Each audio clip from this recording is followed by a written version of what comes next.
Yes. It is that time. You know what I say to that? What do you say, Jose? Wait. Oh, yes. I just wanted you to hear that little. Oh, yes. It is a beautiful thing. On the Shenanigans podcast. Yes. Although it does not look like he liked that. Coca-Cola Cherry Float does not jive with Jose's palate. I'm sorry. I'm okay with vanilla, but like not all the time. And this is one of those times. I'll take another sip and see if maybe like okay, let it kind of smooth out and see. But I don't know that first initial one. Oh yes, sometimes it's one of those acquired taste things where it's like, ugh, I don't like that. Then you try it again, and it's like, oh, actually, I'm not that bad. It's like Stockholm syndrome. Hold on, let me see. Okay, when I take a bigger drink, the vanilla wasn't as strong. I think it's because I only took like a tiny sip, and it's just like vanilla. No, that's good old Coca-Cola Stockholm syndrome. It's like, oh, here's a new flavor, and fuck you, taste buds. But yes, as you can tell, this week we do not have a full house. It is just myself and Jose here. The universe said you guys get one. Yep, no bitch ass Isaiah, no Phil this time, and no Josie. So we got nothing, just us. He exploded again. Yep.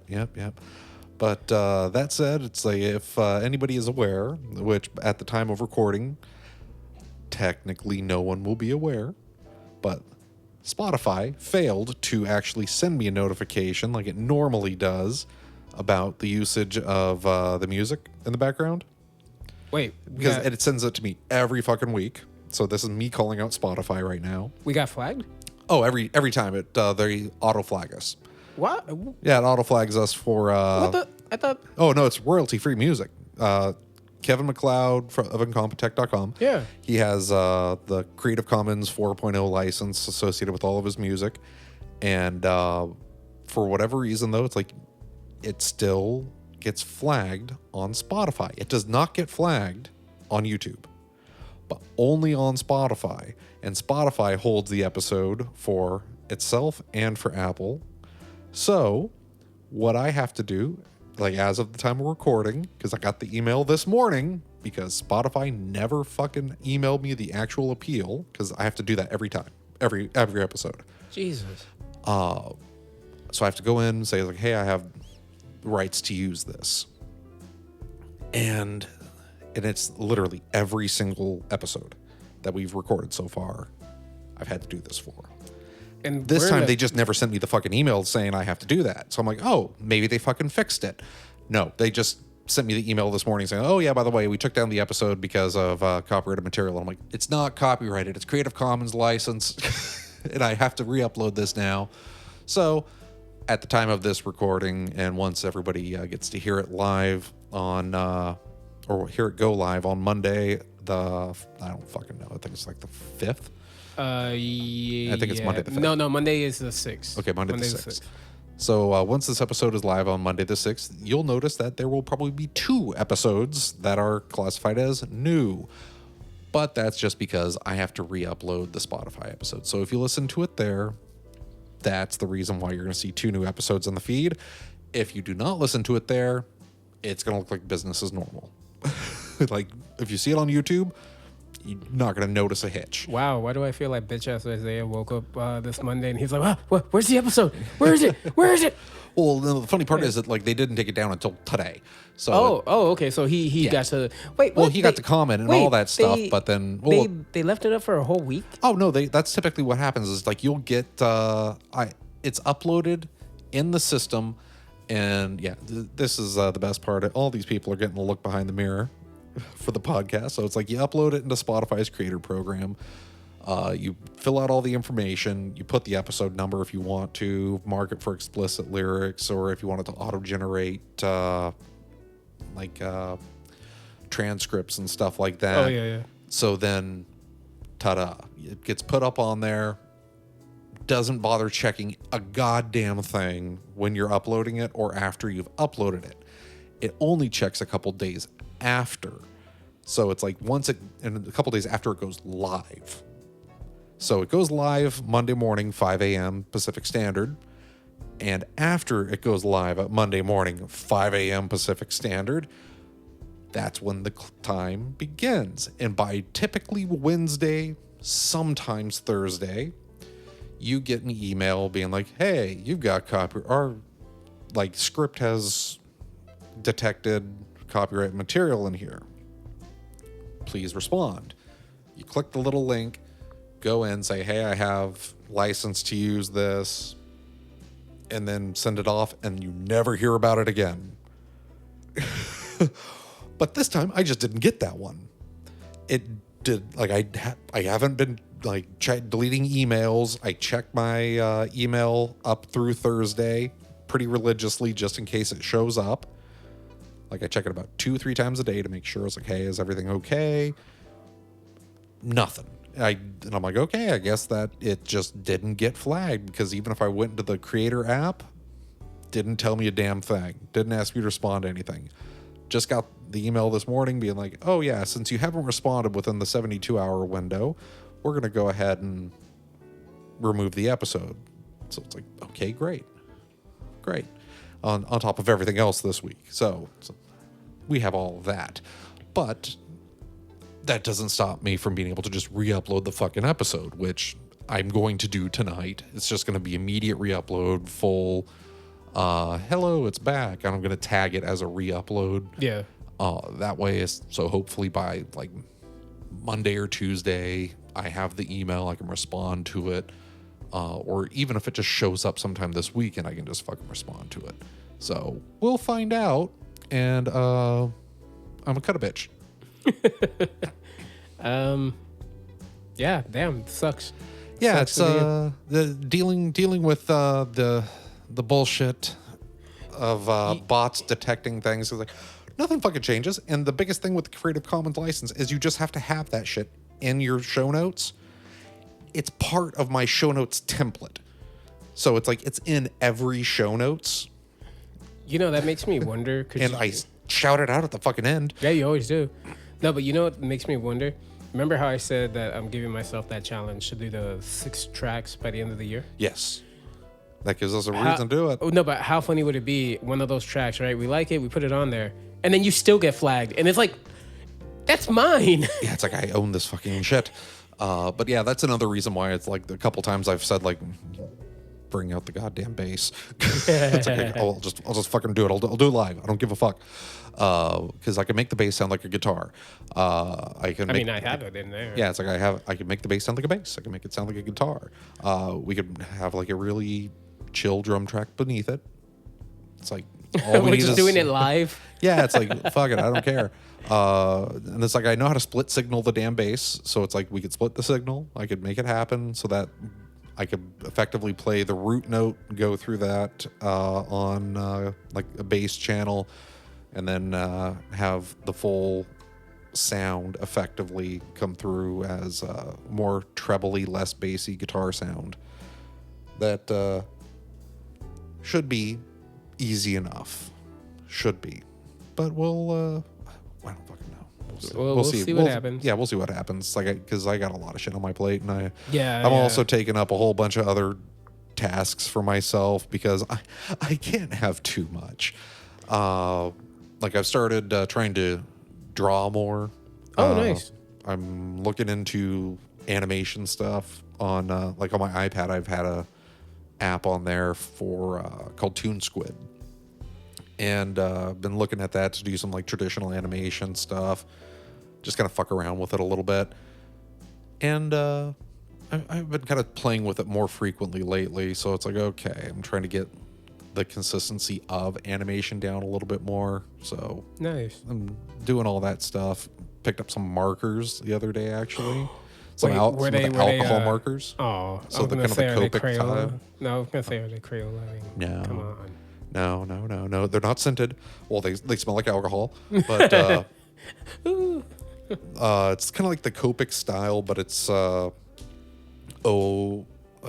it fucking called? Ohuhu or something like that. I think that's the brand name. Okay. All the packs kind of have it's got to be something based out of Hawaii, because it's like some of the packs are like the Honolulu pack and then the Oahu pack. So it's like it's probably based out of Hawaii or something like that, or at least the brand was based out of Hawaii at one point, I would imagine. But they're like cheaper Copic equivalents. So I'm going to try to learn how to use those a little bit more effectively, so I can try to also work on my coloring skill when it comes to actually making pieces and such. But yeah, so it's like I've been doing a lot of stuff like that lately. Not a whole ton of anything else at the moment, because that's all I've had time to really do. But even then, it's like I wanted to set myself like, hey, well, fuck it, for April I'll do 30 drawings in 30 days. Just like, even if it's little sketches here and there, I'll do 30 and 30. But that did not fucking happen so far. I've gotten one for the month of April so far. And I will probably get to 3 if I'm lucky by Monday. So we'll see how that pans out, if I can just actually start like a 30 and 30. I highly doubt it. We should actually do some, like, we'll figure out a month, and we'll come up with a challenge where you have to do one thing each day, and we'll kind of track it, because we essentially do 4 podcasts a month, right? Yeah. So we could easily track it to be like, okay, how are we going? How are we doing? True. We could do them between me, you, and Josie, and then even if he's not here, just be like, hey, we have this challenge. We can check in with you. You have a smartphone. You can send us a picture. Yeah, send us pictures, you slut. Yeah, exactly. So yeah, no, we should definitely do that.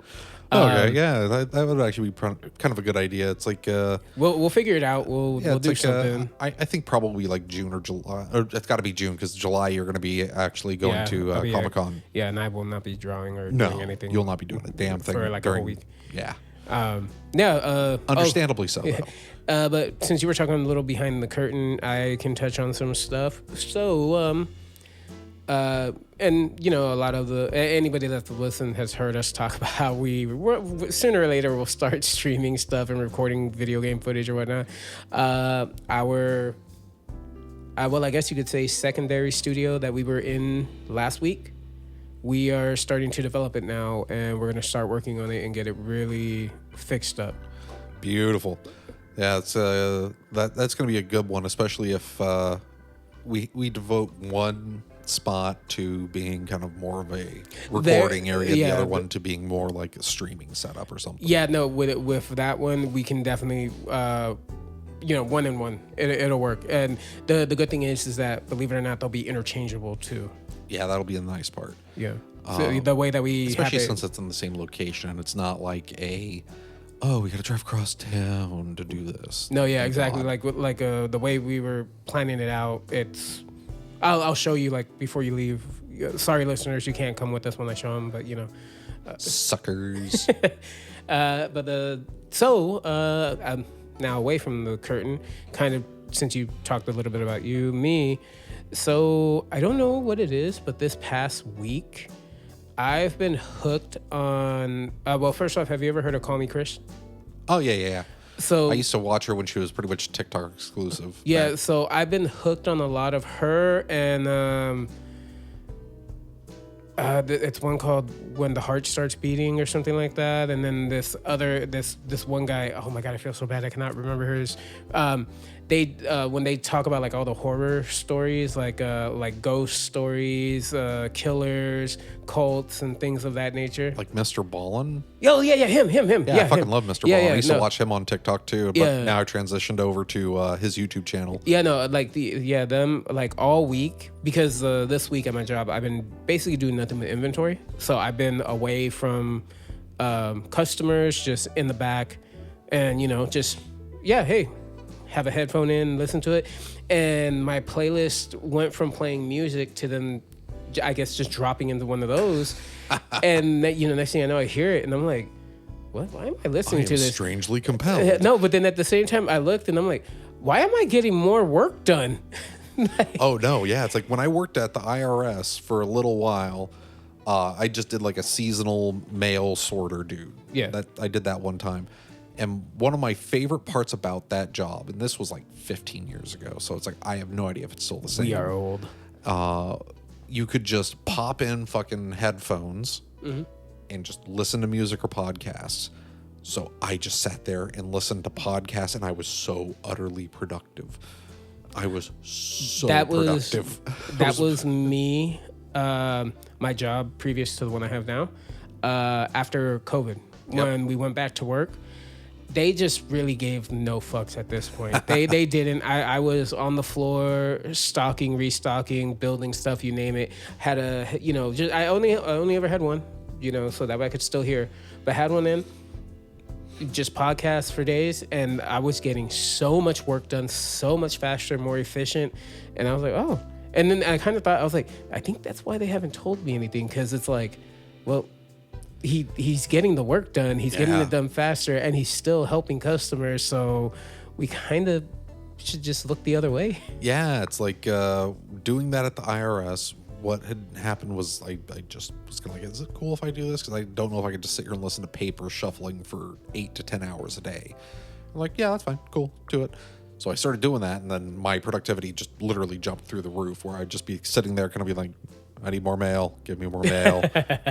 And they just bring over like another heaping bucket of it, and I'd just go straight through that and be like, give me more. You're like that episode, that Halloween special of The Simpsons with Homer and Hell with the donuts. Oh, yeah, pretty much, except it was just mail and opening and sorting tax documents. Every now and then you'd find a donut. Like, yeah, it's like... and one thing I did discover is, like, at the local IRS, you do not get anybody, like, any taxes that are from the local area. Yeah, you get them from, like, other areas. Yeah, it's like you get it from other states. Yeah, right?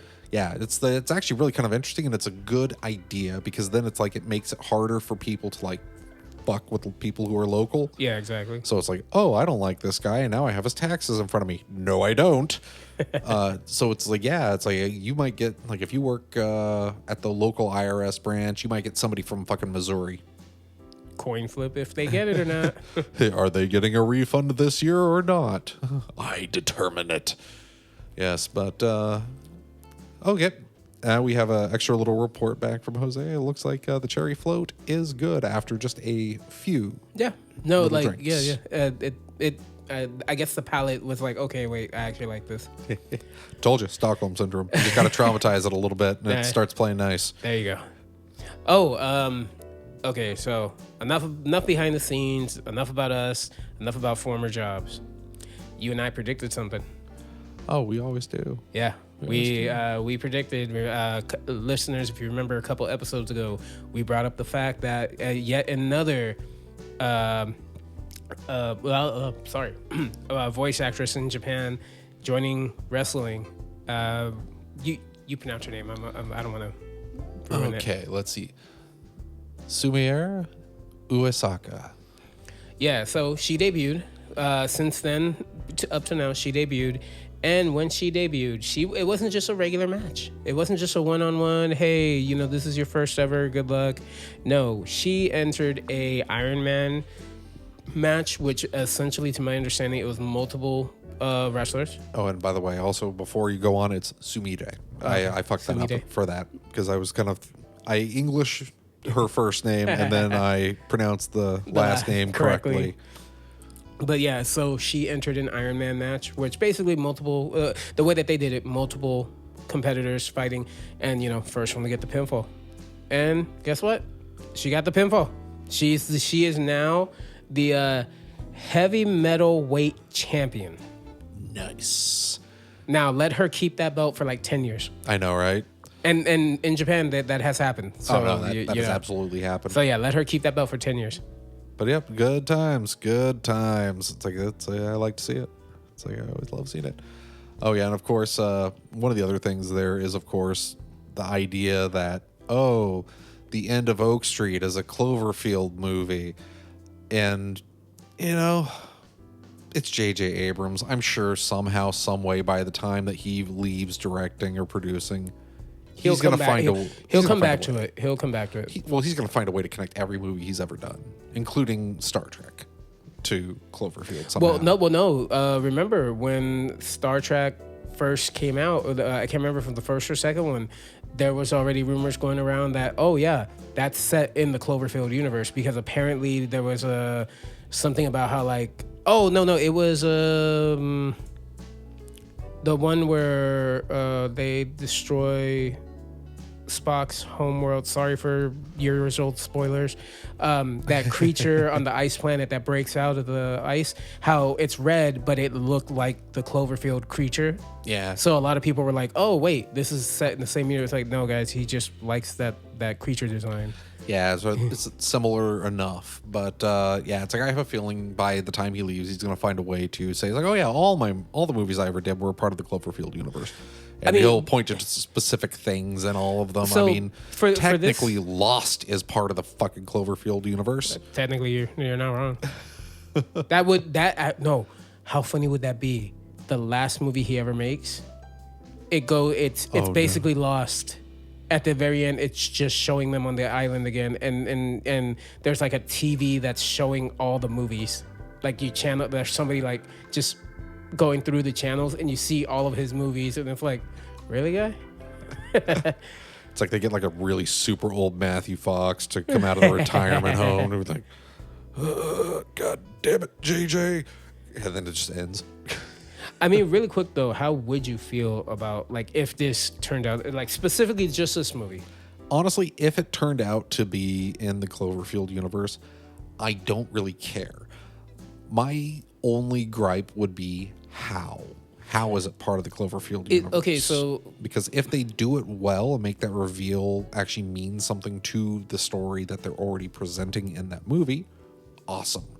Cool. I don't care if the connection's there or not, but as long as it works. Yeah. Because like one thing that irks me when things get connected to others in different universes, does it make sense to the story? Is it in service of the story? If it's not, then why are you fucking doing it outside of just stroking your own ego? So I'm hoping that if it is, that it actually serves the story and furthers the story of the end at Oak Street. So, quick question, Yep. Probably stupid question. Is the end of Oak Street a book or is it an original IP? I believe it's an original IP. Okay. I'm not 100% sure on that. You know what? I have a computer. Yeah, it's like you do have a Give me computer. second. You can Google it, but I think it's original IP. It might be loosely based on a book, but I'm really not. Oh yeah, that's great. As he's starting to Google this, to give another look behind the curtain, it said it's like is the end of it just autofilled the world near.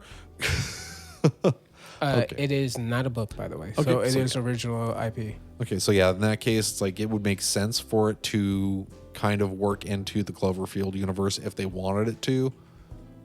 Again, though, as long as it's in service of the story, I don't mind. If it is not in service of the story and it's just kind of there, that's where it gets a little weird. Like, 12 Cloverfield Lane. They added some stuff to make it work in the Cloverfield universe. But if the Cloverfield stuff had not been there, it still would have been a very good thriller.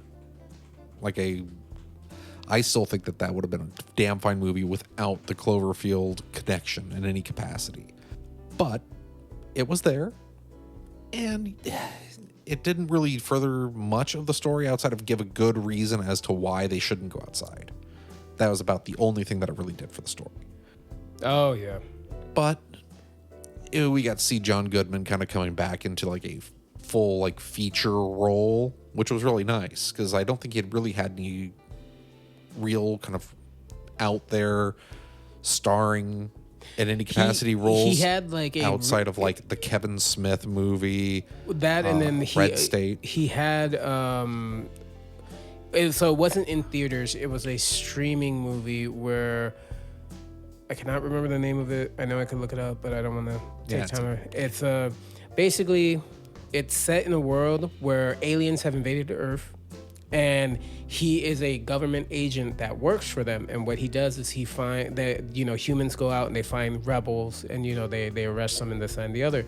And it's one of those things where it's like he runs into this kid who's part of the rebel group but he's protecting the kid because he knew his parents. Okay. And they died with the whole invasion thing, whatever, blah blah blah.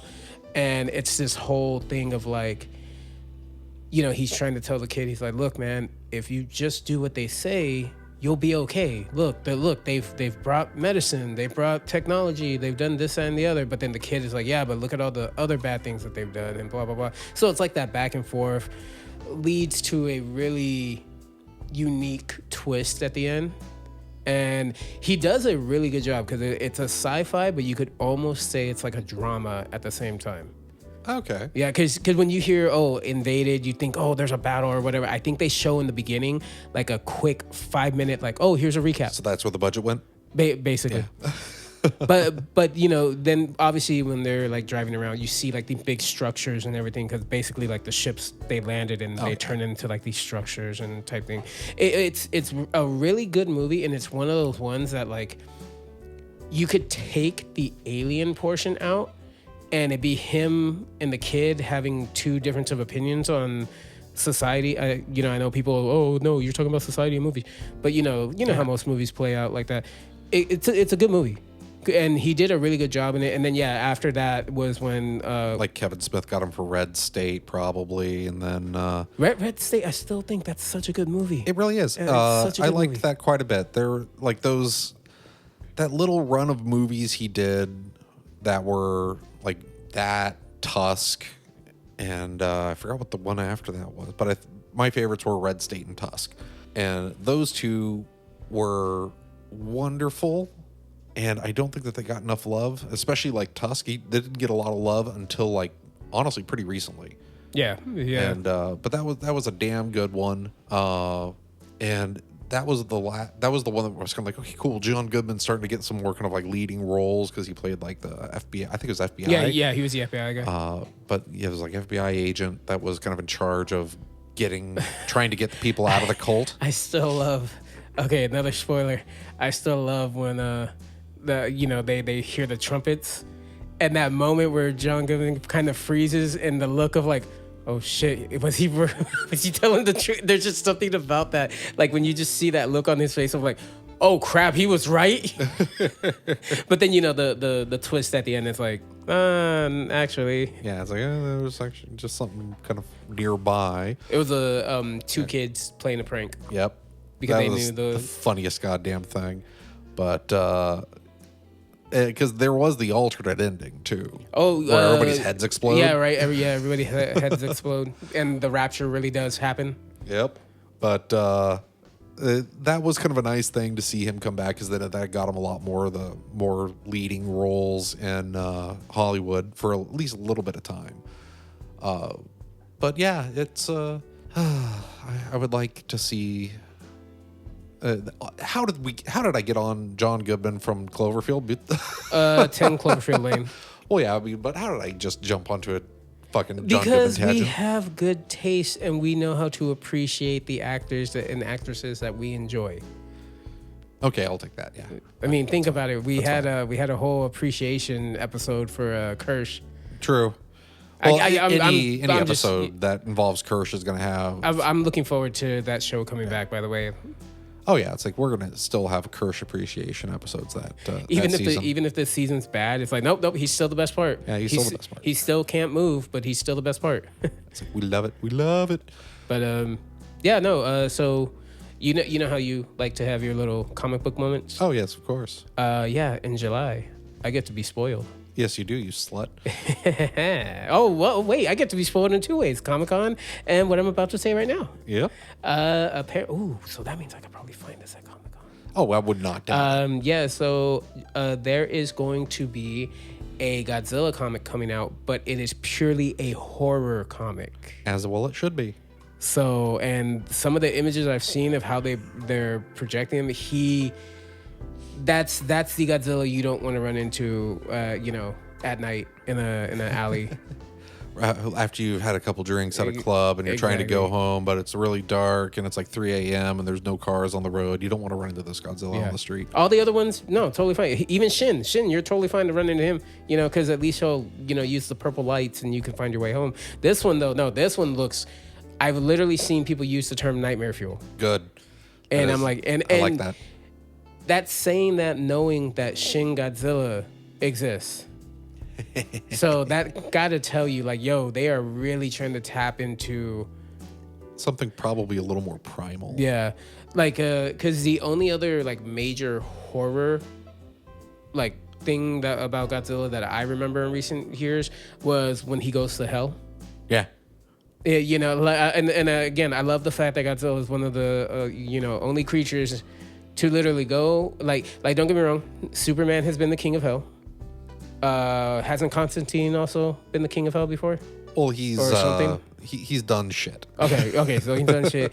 You know, we got a couple other people here and there, but Godzilla is the only one who walked into hell, walked through, battled his way through, and walked out. Yep. But then again, it's Godzilla, so yeah, it makes sense. It makes total sense to me. Demons down there? Chomp. Oh yeah, well, yum, yum, yum. I do love you feed my anger. I do love the fact that basically what hell turns into at the end for him to battle is himself, but Gorga's giant mouth opening and encompassing him, and then just like Godzilla's like atomic breath just blows him up, and it's like you want any more? I just imagine all the demons are like, no, you can go. It's like, it's fine. Go. We'll clean up. You go. We're sorry. So, yeah. Dude, man, okay. Earlier this week, they announced there was a trailer. I legitimately thought this was a sequel to one of my favorite movies from years ago. And no, it's a Blu-ray announcement, which I'm also happy about because this movie definitely deserves it. Honestly, definitely one of those ones that did not get the love it deserves, and it deserves it. Yeah, and it's like it's one of those that again kind of found its audience after the fact. And we are talking about the Wachowskis' Speed Racer. And the same style as Ridge Racer. Well, no, the funny thing too is recently I was one night just watching TV. And I think it was like TNT showed it in its entirety. Like barely any commercial interruption. I think there was like one or two, but just showed it in its entirety. And it was like, man, this is such a good movie. Like, because it knows what it is. Yeah, it's like it knows exactly what it is. It has the right amount of spectacle, and it keeps a good flow. It makes me happy. It is a good movie, and it really did not get the love it deserved when it first released. The movie also has another great line that I keep, deep close to the chest. Ninjas, more like nunjas. It's the dumbest thing in the world, but it just the fact that it's like, oh yeah, you're seeing Pops just strong arm this ninja like it's nothing, just meh. It's but is that line as good as the pigeons? My God, the pigeons. There is one that I will say is close to the pigeons. My God, the pigeons. Yes. Quick, change the channel.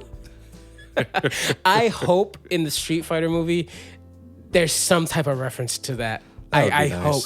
Even if it's literally Zangief changing the channel on the TV. True. If that happens, I will laugh. I will clap because I know they. Yeah. And then they're aware. And then we'll still have to deal with that Dan Hibiki. Yeah, that bitch.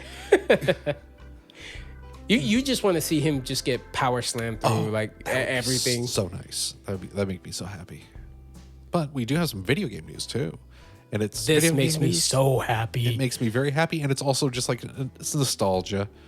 It's nostalgia stuff for me. 100%. So back in the day on the original Xbox, there was a game called Hunter the Reckoning, and it was based upon the Hunter the Reckoning TTRPG by White Wolf, the same dudes who do Vampire the Masquerade. There's like 5. Vampire the Masquerade, Werewolf. I can't remember what the subtitle for Werewolf is, but then there's also I think it's Wraith and the Mage or Magus or something like that. So there's this whole line of kind of like dark fantasy or urban horror stuff that they make, and Hunter the Reckoning is one of them. And the Xbox title was kind of a co-op action game where you just mowed down tons of beasties of the night, and went on to fight a boss at the end of each level. It was Standard, but it was very fun. generic, but it was a lot of fun, and it was a lot of fun to get your friends together and just kind of have at it. It was early in the Xbox life cycle, so the game was also pretty damn jank, but it was fun. It was fun jank. Yeah. We have news that there is a new Hunter the Reckoning coming out, Called Death Wish. and I Or am subtitle, Death Wish. very happy because there is that possibility that we might have a new co-op Hunter game. Oh God, fingers crossed that it's the couch co-op. Like that, you don't understand how fun that would be, especially nowadays. Yeah. Like just to be able to sit down and just pop it on. I will say though, with this franchise, my all-time favorite main character that I would always pick, the Priest. No, yeah, absolutely. Priest because of the fact that Priest or the Raver Girl. Those are my two picks. Yeah. Well, for me, the Priest because of the fact that like a lot of times when I would play with friends, when we would get swarmed, because you know how each character had a very like a special ability. Oh yeah. The Priest had one, I think, called Ward, where he sticks his hand out and then a wave of blue energy comes out and it kills anything in front of it. When you maxed it out, it basically covered the whole front area. Yeah, it was like a good cone sweep. Yeah, there you go, cone. Yeah, like a full cone. And there were so many times where we were getting mobbed because like when you play the harder difficulties, you get mobs of like any creature they could think of, and we would be getting mobbed, and then boom, just Oh yeah, it's that, and then the reason I would pick the Rave Girl sometimes is because she had like the knife throwing. Oh yeah. So you could just like hurl, just take them all out really quick, and it made me very happy. And I'm so looking forward to this potentially kind of having that same type of feel. I don't know if I would love for it to be couch co-op, but I have little faith that it'll be couch co-op. I have a feeling it'll probably operate a lot like Remnant. I think that was fun when we played that. That was actually a lot of fun. That boss we got stuck on sucked. True. But that was a lot of fun. The only worry that I have about this game is because, again, like we just said, I picked the Priest. You picked the Raver Girl. Yep. The design of the character on looks super generic. It looks super generic, super Division generic. Oh yeah, you have a hoodie, you have your melee weapon strapped to you, you have your secondary, and then you have your main, but you're just wearing jeans, a hoodie, and yeah, it's like, is your character gonna have any kind of unique identity, or is that gonna be like Joe Action Man? I'm gonna be honest. If that's the case, it's gonna kind of kill my hype a bit. Yeah, a little bit. Which actually, that kind of the way you mentioned that actually does kind of speak to something else. If anybody has any love for anything Ubisoft, there is a new Division in development. Oh, I heard about that. Taking place in Chicago, and it's back to kind of the snowy time, so back into like winter. Oh, look. okay. So yeah, that'll be interesting. We do have a new Division coming out. Division was always kind of fun. It's kind it was of like the last good thing that Ubisoft really did. It's was always the Division. funny. It's always funny though that like when you think about Division and what it's about, and you're like, do we really kind of need that right now? Yeah, it's like we're starting to live in it. But that aside, no, that's cool. Well, we'll see how it is. Yeah, it's with the fact that we have no real release date on this for the Hunter the Reckoning, so it's probably early enough in development to be like, okay, it'll come out eventually, and we just want people to know that, oh yeah, we are actually doing this, so that we get a little bit of excitement for the fact that it's actually becoming a thing again. And I'd say Mission succeeded in that part, because I have a level of hype for it, because even if it's like an okay game, it's like as long as it kind of follows the original, I'll be happy with it. Yeah, same. I mean, also don't forget we're still getting Turok at some point later this year. Yeah, hopefully. Hopefully, barring any sort of hang-ups on that end, but yeah, that's like gonna be lovely. And then of course, some more. Now back to film news though. We have dates for the Backrooms movie, and we actually had a trailer drop this week, and it was actually a damn good trailer. Okay, I will say this. I've never played the Backrooms. I've only ever seen like a couple like streamers here and there play it. I don't exactly know what it's about, but I will say this trailer caught my interest. Like legitimately caught like I want to know. It's like honestly the biggest kind of issue that it has is that, and it's kind of an issue that it makes sense to have this issue because it is a movie. And that seems to be that there is a little bit of an ease of access between the Backrooms and the real world. I don't believe, if memory serves me, which God knows if it does, getting into the Backrooms is kind of like accidentally easy. Yeah. Getting out is much more difficult. But at least in the trailer, it makes it look like it's a little bit easier. And frankly, I don't really care if it's going to be easy or not, but I think that might be something that somebody somewhere might get a little sticky with. Be like, but this doesn't go full on with the lore. Well, it's like the fucking creator of the original shit is the one that's making this. Yeah, Kane Parsons. Yeah, so it's like, let him do his thing. Yeah, no, exactly. It's one of those things where it's like, okay, if the original creator, because to my understanding, he is he's directing it, and he's also the story writer for it. So to me, it's one of the things where it's like, okay, if the original creator put this in there, it makes sense. Yeah, he's showing you, hey, look, this is my vision. This is, or he's showing you, hey guys, because it's a movie, I had to come up with a quote unquote explanation. Yeah, and one thing that one of the biggest issues I think some people will have with the movie as well is the fact that like the Backrooms as a thing really, really took on a life of its own. Oh yeah. Almost to the point where it became less of a Kane Parsons thing and more of kind of like a community internet thing. So some people might not be aware of what the original Backrooms and all the additional material associated with it. It was a YouTube series, right? Yeah. Like found footage type thing, like old school, look like VHS. Yep. Okay, cool.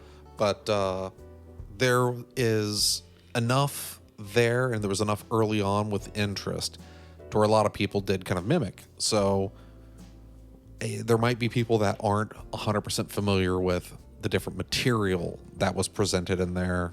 And it's like, I could even be mixing up some material too, because there's so much of it. And there's been so many video games associated with it.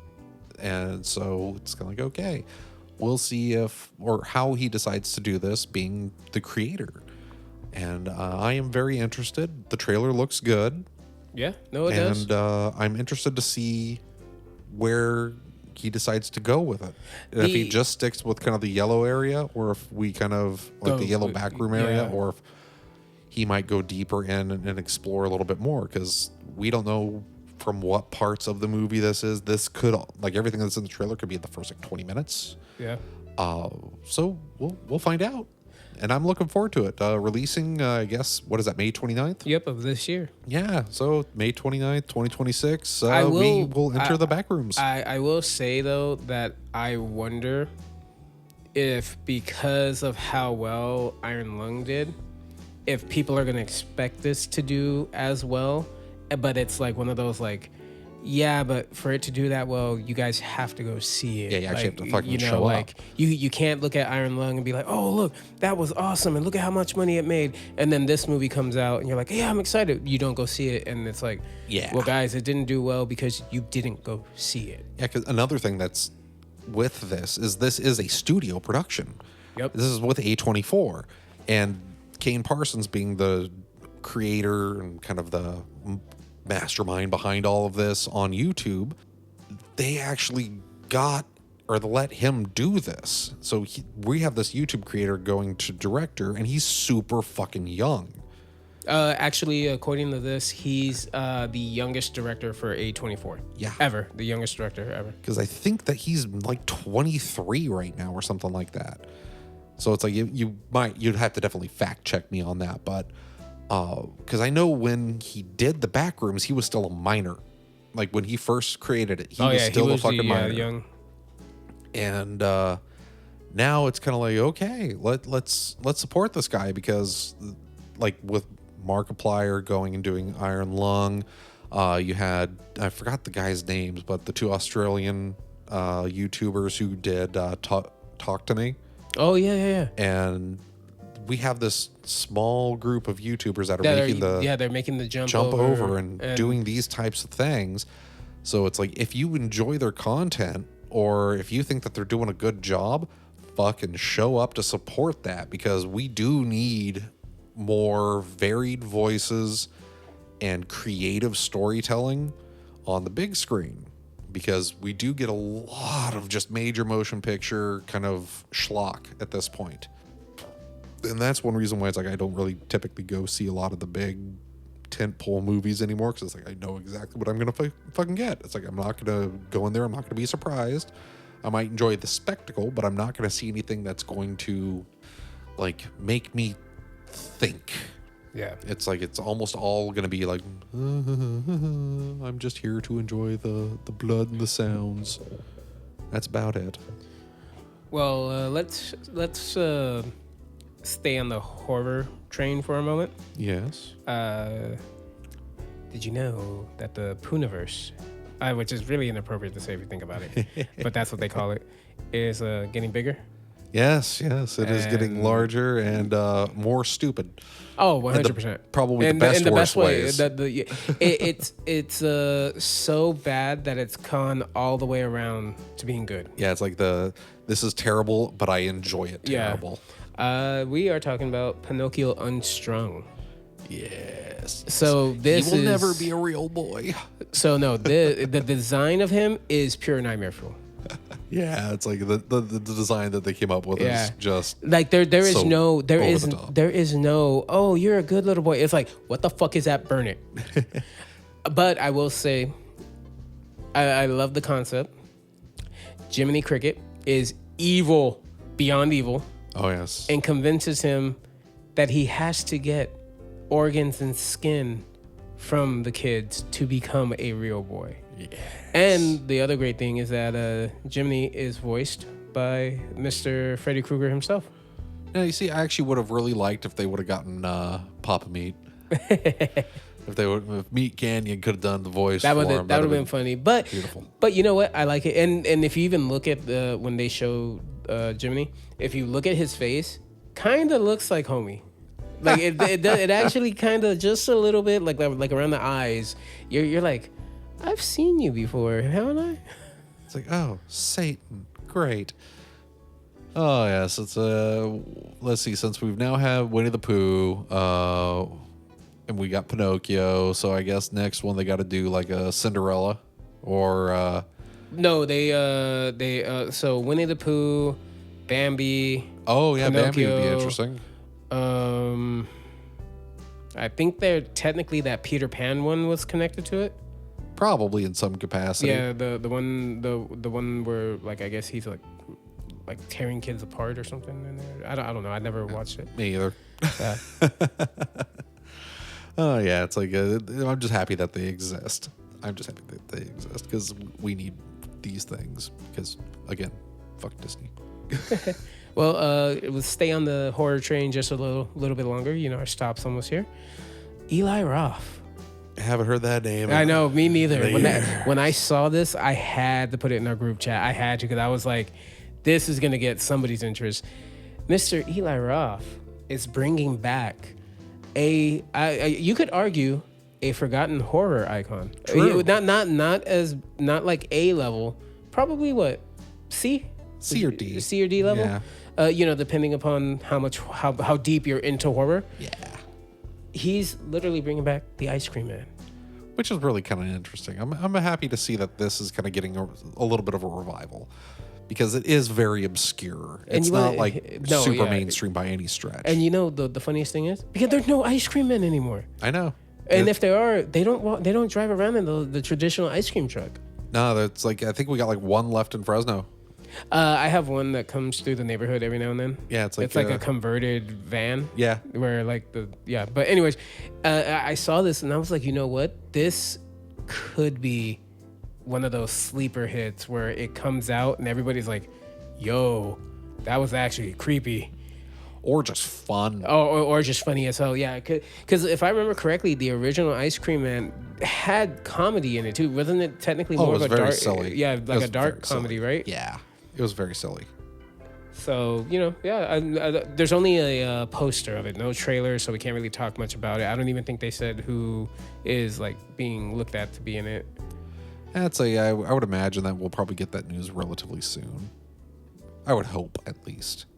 And then, of course... Oh, yeah, the date for... Exit 8. Exit 8, April 19th, so... Oh, Very not soon. 19th, 10th. Oh, yeah, so next week? Yeah, next week. Ah, lovely. I'd love to go see that, but I am going to be busy as balls.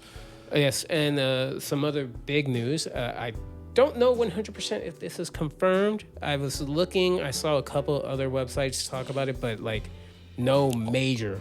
website said it. Kind of just, it's the grain of rumor salt. mill right now. Yeah, like rumor mill. Apparently, Arnold Vosloo is coming back for The Mummy 4. Yep. Good old... Emotep. Emotep, Yes. So, and not only that... With his love for Anaxuna Moon. Yeah, and she's returning too. Yep. So now I'm really interested... because that would be like, because remember, Yep. at the end of part 2, she bailed on him, and he was just like, well, I can go to hell because she left me. My love is gone. I did all of this for her, and she done left me. So, is he evil when he come back, or is it kind of like hey, you can be redeemed if you help him? And let's face it, he kicked your ass twice. He'll do it again. But yeah, it's like should that rumor end up being confirmed, I would be very happy. Oh, because same.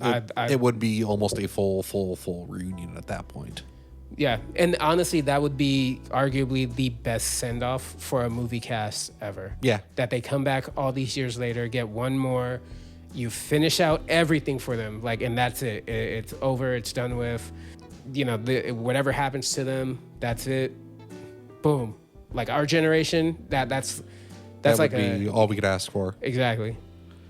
But yeah, it's like that I would be very happy. But now we just need the movie to actually come out and be good. Yeah, that'd be I think it will. thing. I think it will because of the fact that I've seen multiple videos and multiple articles where Brandon Fraser Fraser Yeah.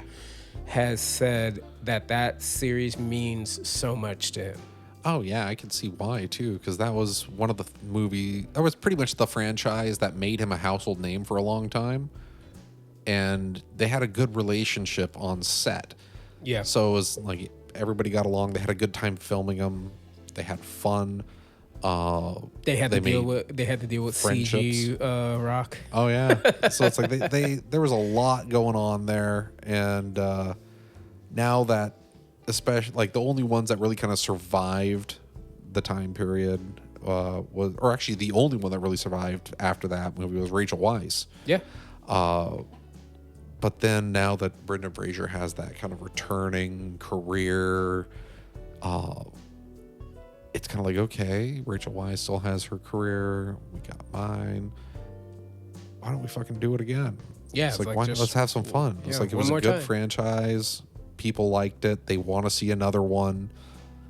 Let's do it. Let's do it for the fans. Because I think that this is more of, especially because of what they've been doing with it, it seems to be more for the fans movie than it is for like we're here to tell like another high adventure tale. It's like, no, this is for the fans. Oh yeah, exactly. This is obviously just for the fans that want to come out and be like, woo! There's definitely going to be those references to like, oh, I'm too old to be doing this now or whatever, blah blah blah. Yeah. But it's like, he says that as he picks up like a shotgun and just bam, bam, bam, headshot, like every mummy running at him like nothing. It's something along those lines. But yeah, it's going to be absolutely for the fans. And yeah, I think so. I think everybody involved knows it, and the audience knows it. So it's like the audience is almost going to be in on the fact that it's just for the fans. So with that, it should not have any issues. Because of like, if it's something that's done for the fans, but they don't like explicitly kind of showcase that it's going to be for the fans, then that's where you could get some issues, or vice versa. They say it's like, hey, this is for the fans, and it's not for the fucking fans. So there you go. That's an issue. Yeah. So it's like you have issues that arise there, but this very much seems to be very on the nose. Hey, we're doing this for the fans. We love this. This does actually make me wonder though, because remember how the third movie now is its own thing. Yep. Is his son still a part of this movie? Because remember, he was a kid in part 2, but in part 3 he was an adult. So are they going to pull that where like, oh yeah, now, you know, he's the family's there, but it's more so the son kind of taking the heavier hits, whereas, you know, he's supporting in the background. I hope not, because people will want Brendan Fraser to be the lead. So I think the son will be there. But what I mean by that is that Brendan Fraser's the lead, but all the heavy action scenes are with the kid. Are the kid. I hope not. I could see why they could do that and why they would do that, but I hope that that is not the case. You want to see Brendan Fraser get punched by a mummy? Well, it's kind of like you expect him to be the one up there because he's the adventurer. Yeah. And the kid being the adventurer hasn't been earned yet. True. They could develop it so that by the end, he's the one that's kind of front and center being action boy. But if he starts out that way, it would feel unearned. And I don't think that they would do that. I hope that they wouldn't do that. Yeah, no, you're valid point. So 3 things movie-wise to talk about. No. Oh, we're going to talk about it. Fuck. The first one, did you see the new Supergirl trailer? I did not bother watching it. Oh, I hate you. There are talking points. Come on. No, I was, because every time I saw that the trailer was about to come on, it started with that goddamn stupid fucking CGI dog. And I was like, I'm not watching this. And I would scroll right past it because it's like, the way that the dog looked, it's like, okay, this is like bad, like children's animation. Or like, well, that's how you get the children in. Yeah, so it screamed. Excuse me. It kind of screamed to me like, oh, okay, this is like just a step up from like Illuminations, like children's animation with the animals and all that. I just couldn't do it. I was like, because when I see that shit, I just scroll right past it because I'm like, it all looks the fucking same to me. So. The fact that it just kind of comes up to the screen, just kind of licks at it, and I was like, nope, scroll past, don't care, do not give a fuck. It's like, just start in the fucking trailer. Don't like start with that. It's like, we don't care about the dog. The dog's there for comic relief, not to start and showcase your trailer. See, you didn't see the trailer because the trailer is all about the dog. See, I would not have been able to sit through the trailer then. Yeah, no, the trailer. So basically. And I can talk about it because it's online. Anybody can watch it. It's not like it's, oh, you saw the movie earlier. Basically shows Kara. She's flying around. It looks like she has think Lone Star from Spaceballs. Oh, God damn it. But it doesn't look exactly like an RV. But when you kind of look at it at first glance, you're like, it looks just like a spaceship that's meant to be an RV, and so that's where my mind went because I'm a nerd. But so it outside of that little beginning thing with Crypto looking at the screen, it starts out where she's flying around in space. You see Superman on screen. He sends her a message telling her, hey, just checking in with you, wanting to know when you're gonna come back, if you're gonna come back, because if you keep going off world.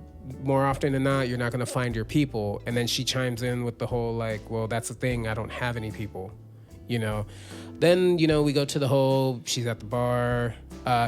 You get a sense that to her only companion is Crypto. Like, even though she has Clark, Crypto, like, I hate to say it, one of those things where it's like, I feel like she would cry more if Crypto died than Superman. You know, like that's how they're building it up, and you know you can tell. So especially if you know the comic book they're running from, not trying to spoil anything about that. But anyways, plays out. They actually give you a full look of the villain. That doesn't look bad. It kind of. I'm not gonna say it's nothing you haven't seen, but he does look menacing, and that's a good thing. And the way that he looks menacing is because they tease that he shoots crypto. Oh. Yes. Oh no! It was so funny to watch people reacting to that, and when they have their kids with them, it's like, ah! but he doesn't like shoot him like he shoots him with like a dart essentially or something, because the little girl from the first trailer, well not little, but the girl that she's helping, talks about how like his race, they always carry the antidote on them, so you have 3 days to find it. So basically, John Wick, if he was a Kryptonian. Starts to ensue. So they go, kind of touch base on the girl. You kind of find out like, oh, this same guy also killed her parents. She says innocent parents, but in the trailer, her dad is fighting him and putting up a good fight. So I don't know if we're going to find out your parents weren't as good as you think they were. In fact, they used to roll with me and we used to cause havoc, and, they ran off with something. That's why I found them and killed them type thing. Which, you've seen it once, you've seen it a dozen times. Yeah. They finally give you a proper reveal of Lobo. So you see him. Looks good. Like 100% looks good. At least to me, looks good. But you know me, it doesn't take much for me to be like, hey, that's awesome. But except for Lobo, I am. He does look good. It looks the paint, everything looks solid. It doesn't look like Halloween paint. Oh, that is actually a good positive. He's got the hook with the chain. You see him use it clear as day. It's a little, that's Momoa, then Lobo, but again, we only got little tidbits of him. And of course, to get the casual audience, they're going to show him more with the Momoa flavor than Lobo. Yeah. But it looks good. Then, just kind of plays out a bit more. She's trying to get that antidote. The villain, like, really gets up in her face at one point, talking something about, like, your eyes are beautiful because of all the pain that's in them. And so like, you can tell, like, okay, I'm hyping up the menacing. Yeah, they're hyping up the menacing. She, unlike Clark, who, if he doesn't really have to fight, he won't, like, remember the monster in the movie. Like, he really wasn't trying to kill it. He just like, I got to get you out of the city. If I can get you off world to a planet that has like a preserve or something, we'll get you. But, Green Lantern was like, nope, killing it. Yep. Or no, Mr. Terrific with the bombs. Yeah, just right inside. And then, she, at one point in the trailer, laser vision, dude, straight out of a ship. And it's... Well, yeah, she doesn't hold back in the same way. Yeah, exactly. So they are emphasizing that. So it looks overall pretty good. Does it look like something we've never seen? No, we've seen it. People were saying, oh, this feels like Thor Ragnarok. I didn't get that vibe. Okay, good. I can see where people can get it. Thor Ragnarok would be fine. It's Love and Thunder. That's the No, it's like again, it's James Gunn. What do you expect? Yeah. He's gonna give if it worked the first time, he's gonna retool it and work. It'll be kind of a similar framework, but just a little tweak to fit the characters. Exactly. But yeah, it's like that's literally the only reason I never watched a trailer of those, because when I saw it come up, it was like dog licked the screen. I'm like, okay, it's a fucking ad. I don't care. Just scroll right past it. Just go into the fucking footage. Yeah. Just go into the fucking footage. Don't put that shit up there. If you want more people to watch it, start with the footage. Do not just have like a random CG dog licking your goddamn screen. But it's all about the kids. Fuck them kids. Even though technically I don't know if you want to kind of take your kids to this movie right off the bat, maybe go see it first just to make sure. Well, yeah, because remember the comic that it's being adapted from, really. Yeah, it's a little bit more adult. Yeah, more adult. So like we don't know. I would say at least like late teen. Yeah. Yeah. But there was that, and then what was the other news that you had? Other trailer nonsense? So we finally heard the voice. We didn't hear the nyeh, But we got the voice. but we got the voice. And I am talking about the new and supposedly final trailer. Yep, because the movie is releasing pretty soon. Yeah, so. for June. Yep. Masters of the Universe. Yeah, it's like, and I don't hate the voice. I don't hate it either. I don't hate it. It makes sense. I will say if he does a nyeh, that's gonna sound kind of weirdly seductive. Well, if he maintains the voice the whole time, I'll be like, yeah. That would be hilarious, though. Yeah, that really would. Okay, so I do have to point out. Curse you, He-Man. So, trailer opens up. Adam, clearly captured, gets thrown in the jail cell. You get to hear him say, I have the power. I know, you do. But the thing that I want to say about the whole jail cell scene, good God, that costuming department needs to get a damn award. They really have been looking like they're doing a stellar job with costume. Oh my God, there's Mecha Neck in the cell. Uh-huh. And it doesn't look stupid. Yeah, it doesn't look out of place at all. Does it look cheesy? Yes, but guess what? That's the whole point. Yeah. Sorry. Everybody looks like, yo, this is like, yes, we did our homework. We figured out how to make this feasible in live action. Yeah, no, I'm actually kind of stoked now. Yeah, no, I am. The whole He's still better than you. Oh no, 100%. Showing King Randor, it's like, okay, so are you kind of hinting that maybe brother took out brother? Sorry if you guys didn't know that, but Skeletor and Randor are brothers. Deal with it. So Skeletor is He-Man's uncle. Yep. Thanksgiving must be a hell of a time. Everything is Hamlet. Yeah, basically. When you think about it, almost all popular kids media is either Macbeth or Hamlet. No, you're not wrong. They show the one thing that I loved about this trailer. Doesn't mean it's gonna happen in the movie, but in this trailer, majority of it they were on Eternia. Yeah, so I think what's gonna end up happening is it's just gonna lead up. First 15 minutes is just build up to him going back to Eternia. Yeah. Like living life, kind of being like, oh yes, I remember coming from there. I want to go back and help and see if I can save my mother. And then suddenly it's going to be blam, rest of the movie Eternia. That's the other thing that I like. I like the fact that in this one, instead of the whole, whoa, Adam, you're actually Prince Adam from Eternia, blah, blah, blah. Like no. This one is like, he knows where he's from. He's been trying to figure out how the hell to get back this whole time. Clearly, it's Tila that comes and gets him. Yeah. Alison Brie is a full view of her as Evelyn. And it looks great. It looks amazing.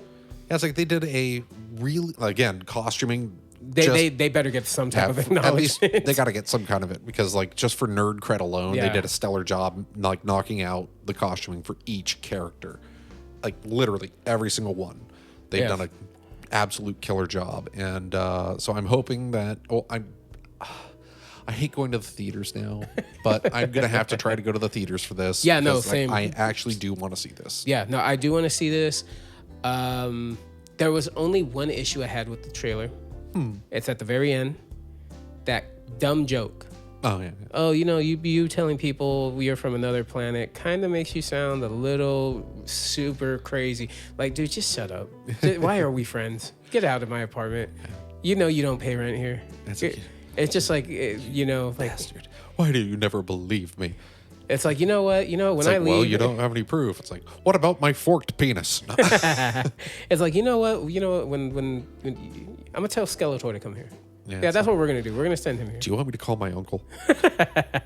Real quick though, when they revealed him talking, it looks fine. Yeah, it's like it actually. Because I was kind of wondering how are you gonna make a skeleton jaw, talk, and how are you gonna make it believable that he's able to, create syllables? Yep.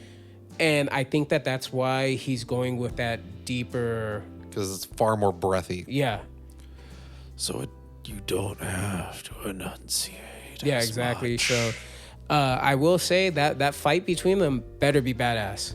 because that little clip, I'm kind of digging it more, but like, okay, I want to see He-Man and Skeletor. Like the old fights I used to do with my action figures better not be better than the fight I'm about to see. I know, right? That's all I'm gonna say. You and me both. Oh man, but yeah, it's like I'm looking forward to it. I'm hoping that it's going to be good. I hope it gets received well. That would bring me all the joy. Oh yeah. Especially as, again, someone who kind of like a lot of people our generation. We grew up on a lot of the reruns of that. Oh hell yeah. So I have a lot of hope for that, and especially after the new trailer, it's like it seems that my hope is not unfounded currently. Yeah, currently it's one of those like, okay, you have my attention. You have my attention. Let's be real. It's one of those things though that like if we end up going and seeing it, I hope we have a good audience. I hope the audience is all our age, because let's be real. Once he says, by the power of Grayskull, we're all chanting the next part. It doesn't matter. People are like, "Oh no, you're claiming it's gonna be Avengers." Like, no, we're not. Trust me, us old heads. This is what we're waiting for. Okay, like trust me, we're waiting for this. We want this moment. Fuck Avengers Assemble. Exactly. All we need next, I swear to God, I don't know how they'll do it, because that'll be a whole another crowd that'll be brought in. But Thundercats. I knew exactly where you're going. It's like we're gonna put a whole bunch of fucking fursuits in there. Although that would be funny that you just hear you're walking by the theater going to your movie, and then I don't know, you just hear, ah! I'm like, what the hell? It's like, guys, just keep moving. Just keep moving. It's fine. Don't worry about it. Although that would be, I mean, there's been rumors for years that they've been trying to get that. Yeah, it's like it'd be difficult for them to do without it looking really weird. Yeah. So this could end up being a test run for all intents and purposes for some of the older. Well, the funny thing is, and there's a really good example of it in the trailer when Adam's like, I need every man shows man at arms, every woman shows Tila, and it's like, and every whatever that is, and that lizard looking guy, that makeup looked amazing. That was actually really good. So I do think you're onto something. I do think this movie, they were like, hey, if y'all hit these costumes, we might be able to start seeing some other throwback franchises. Others we could possibly bring back, and that I think that's why I'm also excited, because it's one of those things where it's like you're actually making that look good enough to where potentially we could get all those other ones. And trust me, like the youngins today don't know. We, the generation before us and us, we had the banger cartoons. As they say, banger. we slap. Had fire. That just to get the algorithm. Just we had some out there stuff. Oh, absolutely. Like, what was it? The cops, the crime fighting in the future time. Yeah, I forgot what that one was called, but there's also things like SWAT cats. Yeah. No, the one with Biker cops. Mice from Mars. No, the one with cops was called Cops. Yeah. Yeah. It's like, but there are a couple of others. Biker Mice from Mars would be so cool. Yeah, that'd be funny as hell. It's like mouse-faced, buff-ass biker guys. The only reason antenna. The only reason why I would want to see that is because I remember, and it just popped in my head. I'm trying not to laugh. There was an episode, I don't remember the name of the episode, but there's an episode where the villain had an Igor style sidekick. Yep. But he was masochistic. Yes, he loved getting injured. And there was one time where they're in a plane, and they're, the biker mice are like shooting at the plane, and they're in the front, and it looks like an old style like bomber where you have the glass. And they're like, they're gonna shoot at it, and right as he shoots, the little dude jumps on the screen. He pulls up his shirt and he has a target on it. Yep. He's like, go for it, or something like that, and it hits the window, but it doesn't do any damage to him. He's like, oh, no one ever wants to play with me. And it was just so funny. But yeah, no, just stupid little things like that. That would be great. That'd be lovely. But it'll remain to be seen. So I hope that all this works out for Master of the Universe, because then again we might be able to get some more throwbacks, and I would very much enjoy that. Is it nostalgia bait? Absolutely. 100%. But I'm down for some occasional nostalgia bait. Like, just don't flood us with it. Look, the way that the world is right now, we'll take this. We need it. We need it, please. And then the last thing I want to talk about. So another thing from our childhood came out recently. Drugs. Oh yes, well, of course. No, Super Mario Galaxy movie. So it came out. How'd it do? How'd it do? Right now, it is 40% on Rotten Tomatoes, but 90% on the popcorn meter, which to me that's the audience, right? I believe so, because I think the tomato meter is just critics. So, but here's the thing. Yeah. Critic audience. But here's the thing. Everybody knew this was gonna happen. Oh yeah. You know, no matter how much you love the first one, the critics were harsh on that one too. Oh yeah. Don't get me wrong though. Because it's kids and family movie, so it's it's not gonna be like. It's based off of a video game franchise about an Italian plumber going to the Mushroom Kingdom, and in this case, throughout the Mushroom Kingdom's galaxy, and having an adventure. Yes. To, at least in the video games, initially was to save the princess. Not so much in the movies, at least not to my knowledge. It's not fucking high art. No, it's not.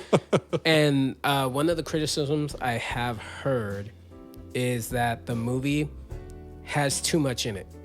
No, I can see that. Too many characters, too many stories, and it's like you kind of want to stick with one, but then it puts you in another one, and then you so forth and so forth. Kind of like, just here, every few minutes. Overstimulation, the movie. And yes, I have seen a lot of people online say the thing that I said last week. Why did you show us that Fox was in the movie? You should have left that as a surprise, because a lot of people said that scene should have hit much harder. But it didn't. And it really didn't. Yeah. Because we knew he was there. Yeah, it's like that very much makes a lot of sense to me. But they did say, from other things that I've said, when he's in the movie, it's all about him. It's all about Fox. So... That actually makes a lot of sense. Yeah, but then I've also been hearing, because, there's all those rumors about, like, they're leading to a Smash movie. Now there's reports coming around that apparently Nintendo's like, nah, we're going to... After... Legend of Zelda, because it's my understanding, I think that's in production right now. Maybe. They are apparently, the rumor going around that they're considering stopping, but I'm not entirely sure though, because where is it? Yeah, so made about almost 390 million. Well, no, that's the projection.